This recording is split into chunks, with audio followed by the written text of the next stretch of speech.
What I wanted to talk about, I forgot all about it. You said you had Well, I got my top. haircut, One top. obviously. Yeah. Wow. And while I was You're not sitting wearing there, a hat anymore, and I'm wearing a hat. times have changed. Times have changed. Evolution has happened. So while I was sitting there getting my haircut, they got TVs on. What's on TV? Swimming. The 2020 Olympics is on TV. Can't wait. I love the Olympics. I thought we had the 2020 Olympics. It was like building burning. Yeah, it's 20. I mean, It's 2021, but they're Right. doing 2020 Olympics. All right. And we're watching the swimming's on, and I was like, is it the trials or the actual Olympics? fucking no. That's my point. Who gives a fuck? Nobody. Nobody cares. Stop. No, Stop. don't tell me anyone gives a shit. I give a shit. Why? Because What do you care about swimming? I'll tell you. Well, here's what Or I'll tell you about the Olympics. Any of the Olympics. All right. You've always asked me to tell stories. I'm Yeah. gonna tell you a fucking story. I'm gonna tell you a fucking story. Some of y'all are not gonna fucking know this, but this is one of the memories that is ingrained in my fucking life. When I was a kid, I grew up, and we were very competitive with Russia about everything. But it seemed like no matter what I heard about Russia, they were always beating us in whatever it was that we were competitive with. They had more nuclear weapons than we did. They had more people than we did. They were more aggressive than we were. They were always ahead of us in every way. They beat us in basketball, I think, in 1976 in the Olympics. They beat us in basketball. It was a heavily disputed game, but somehow after 3 different times of playing the last second of the game over and over again, they figured out a way to beat us in basketball. We'd never lost in basketball, and we lost in basketball in 1976 in the Olympics. In front of the whole world, we've lost in basketball. And we weren't supposed to lose in basketball. So let me tell you now why I love the Olympics. And this is one of my favorite fucking stories in the whole world. And anybody who's ever fucking been an American, anyone who's ever been an American, this is a great fucking story. You can confirm. I'm looking. Can you up confirm?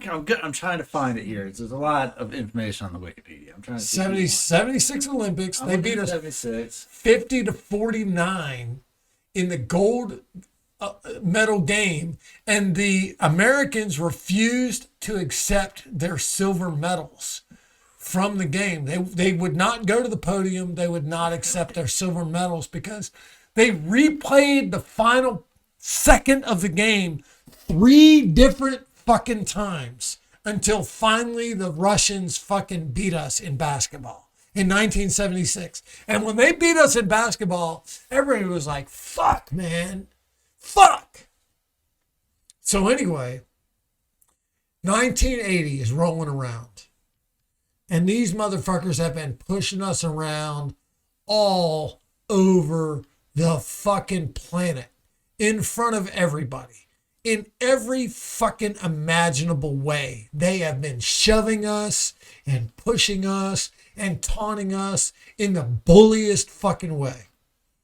And they had a hockey team in the 1980 Olympics that was apparently the greatest fucking hockey team that had ever been assembled. And they put these guys, and these guys were giants.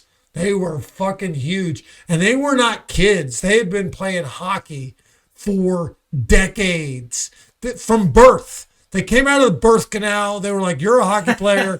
You're fucking playing hockey. And these guys knew how to play fucking hockey. And then they came on a tour to America about 6 months before the Olympics. And they beat the fucking shit out of our hockey team in Madison Square Garden, like 12-0. They beat the fucking piss out of us, 12-0. We won. Gold. Hold on. Yeah, we did. But there's a lot more to the story than that. Okay. So they beat us 12-0 about 6 months before the Olympics. And so this motherfucker, and there's a movie made about it. We were down, man. We had been fucking knocked around and told we weren't shit, and everyone told America you weren't worth a fuck. And we put together this hockey team. At the time, we were not allowed to put professional athletes on our Olympic teams. We were only allowed to put amateur athletes. Really? Oh, yeah. You don't remember that? I don't remember. Oh, fuck. Yeah, no. So the Olympics were only amateurs. Only amateurs for us. For us. The rest of the world Okay. was able to support their team, and these people lived and played professionally, but because they didn't have professional sports leagues like we did,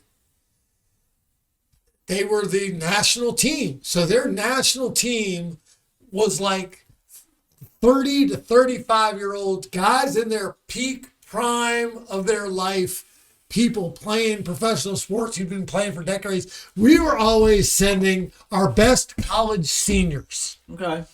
So these guys, this Olympics, 1980, the tension was high, man.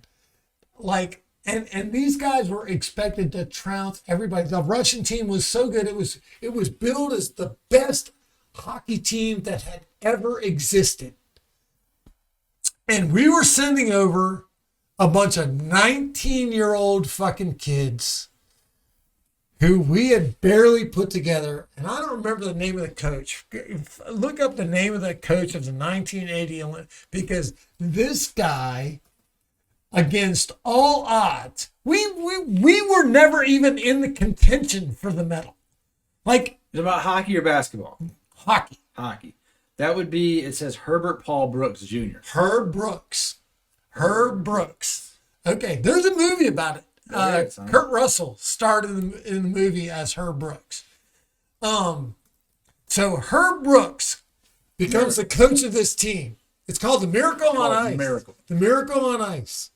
And so anyway, so this is all built up, man. I mean, dude, I'm telling you, back then, this was the fucking talk of not just America.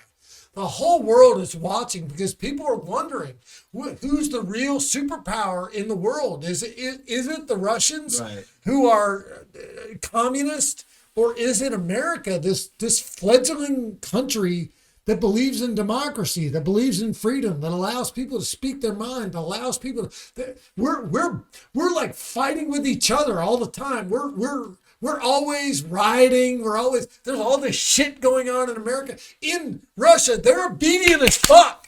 They're like, we'll all wear the same outfit. We'll all have the same haircut. We will all do the exact same thing. You could look at how mutated their people were. They were on steroids. Dude, the hockey team guys were like 8 feet fucking tall. And our guys were little. They were little tiny college guys. And we're like, we're sending them in.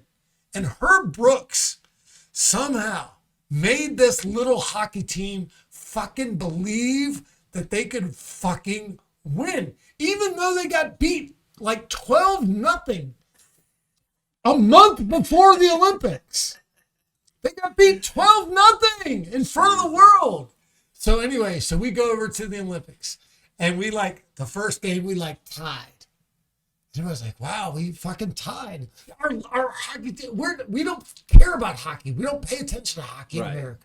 We didn't care about it then. We don't care about it now. So anyway, we're like, we tied. Then we won a game. They're like, holy shit, we won a game. And then we were like, one game, they're like, if they win this game, we're going to play the Russians after this game. And of course, the Russians are beating people like 8-0, 9-0, 10-0. They're fucking winning. They're beating the fuck out of everybody. And so we're like scrapping. We're like fighting. And so anyway, so we beat the team we needed to beat, and now there's this huge fucking Olympic match. Russia versus America in hockey. Not our game, their fucking game. Right. We're playing these motherfuckers in their fucking game in the Olympics in front of the whole world. And back then, by the way, this is broadcast on every single television that was working in the world was watching this game, and people were huddled around it. You can't imagine that now. No. Because that's not how it is. But all over the world, you could see like a tiny little television and just like a stadium's worth of people fucking hanging around this fucking thing. And so Al Michaels, who is one of the best broadcasters in the world, is calling the game. And the only reason they picked him is because at one point he had called hockey 10 years earlier in his career. They're like, we need somebody to call this game. And I was like, I called hockey back when I was they're like, Al, you're the guy. So anyway, so we're playing these guys and then it's tense as fuck. And somehow we're holding on. Like I think they went up on us like 2-0. And it's like 2-0. And then we scored a goal. It's like 2-1. People were like, fuck. People don't know anything about hockey. Nobody knows the rules. Nobody knows anything about hockey. We're like 2-1. We're like 2-1. What the fuck? And then we tied the game. And then I think they scored another goal. So now it's like 3-2. I mean, like I said, man, the whole world was watching. It's 3-2. And then we fucking scored another goal. And we're now up 4-3. With like 9 minutes to fucking go in the hockey game. So we're winning. This little tiny group of Americans is winning against these fucking gigantic fucking Russians who are all on steroids, who've all been playing hockey from birth. And they're fucking shooting every shot they can at the fucking goal. And our goalkeeper, who is like a 19-year-old kid, is just like stopping fucking shots everywhere. They're like, another shot. He's like, another shot. He's like fucking stopping. He's like, ah. And we're just hanging on the end of our seat. And finally they like knock the puck away. And Al Michaels is like, do you believe in miracles? 4, 3, 2, 1. And the whole world, I'm not exaggerating, the whole world erupted because not only had that team won, democracy had overcome tyranny. And you had seen it. No matter what they did, no matter how hard they tried to beat us, no matter how hard they tried to beat our spirit, no matter how hard, and those kids went nuts, man. They threw their gloves up in the air. They threw their hockey sticks up in the air. The whole world went fucking crazy. And it was, I can't overstate how big of an impact that moment had, not just on my life, on history. After that, Americans walked around. We just fucking believed in ourselves. We just walked around like anytime some shit came up with Russia, we would just walk around and be like, bro, we fucking dusted your ass in fucking hockey. That was your fucking sport. You guys were the fucking hockey players. You brought this big old fucking team of fucking hockey players. And we fucking beat you with a bunch of fucking American kids. And we fucked you up in your own motherfucking sport. And I'm telling you, that's what I remember about the Olympics. And every year when the Olympics comes up, that's the feeling that I get again. I'm like, we're about to go fucking fuck some shit up. And we always got somebody really fucking good in America. We have Michael Phelps winning all those fucking swimming medals. We got Simone Biles. She's like the greatest gymnast in the whole world. Nobody can wait till you see what she can do. You don't even know what she, if you do nothing else in your life,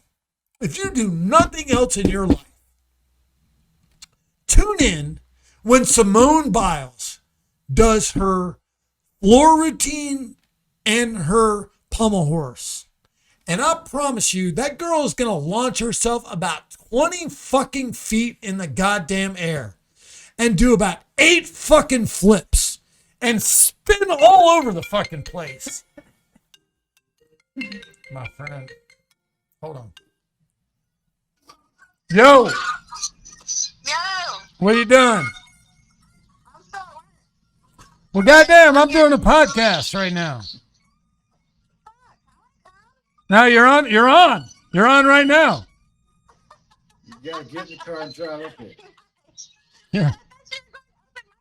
I was, well, we've been talking about that. I was going to open mic night, but the motherfuckers at open mic wouldn't let me on stage. Right. They don't know what they're missing. Fuck them. I don't give a shit about them. How's it going at work?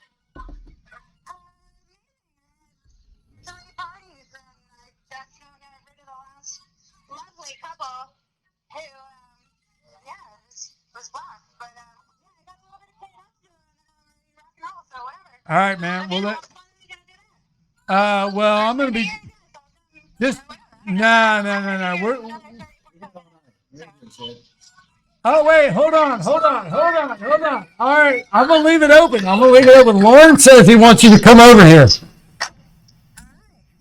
I'm gonna give you the. How much longer do you think it's gonna be?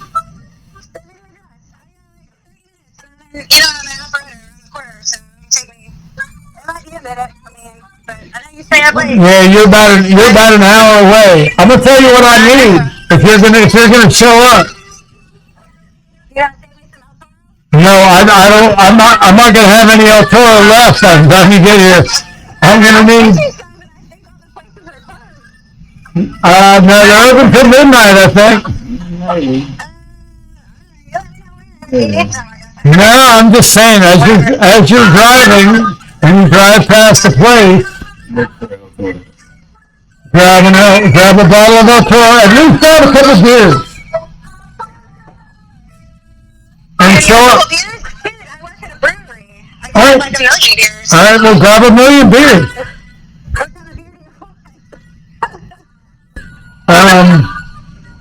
Delicious beers. I would like delicious beers. All right, well, we're gonna put a seat here. Hey, we're gonna put a seat here. We're gonna welcome you in. I'm gonna let Lorne text you the address, and you just come by and we'll chit chat with the folks for a little bit. All right, can't wait. I'm gonna let Lorne stand it for you. I will. All right, see you in a bit. All right, I'll see you in a little while. Goddamn. Oh, well, then don't forget to bring beers. Bring beers. All right. So anyway, talking about the Olympics. Talking about the Olympics is what we're talking about. I'm gonna let you. What I'm saying is that no one gives a shit about the Olympics. I know. You know what? And I'm trying to say to the people that don't give a shit about the Olympics anymore that there is good reason to give a shit. When you are down, and we are all down right now, no matter who you are, I don't give a fuck where you are in the world right now. There ain't nothing to believe in right now. You think anybody believes in Biden? No. You think anyone believes? And I don't even hear Trump's name anymore. I see it all the time. All week. Well, no, yeah, I've been seeing it. He's been popping up. You read that bullshit.